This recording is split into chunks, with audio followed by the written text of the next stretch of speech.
These ingredients are all widely available in the supermarkets, however this recipe is very adaptable, so feel free to substitute in a ready-made sauce if you like.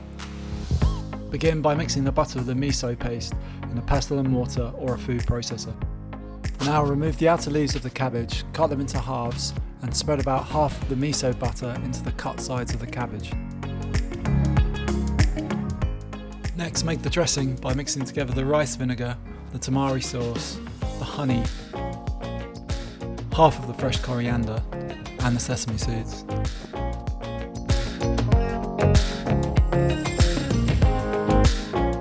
The last bit of prep is a spicy glaze for the meat. To make this, mix the chopped garlic together with the chilli, the honey, the rice vinegar and finally the soy sauce and whisk it all together.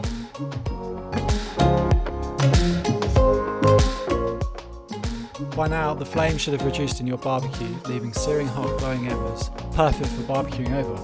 The cabbage takes a bit longer than the meat, so put this on first. They're going to take approximately 10 minutes to cook on each side. Throughout this cooking process, keep returning and adding extra layers of the miso butter paste.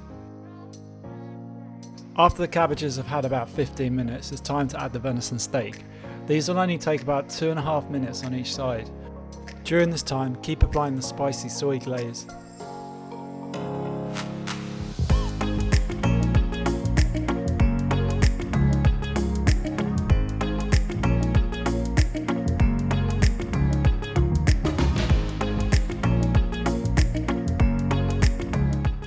To serve this, we're going to slice the venison and the cabbage and then add the sesame dressing we made earlier.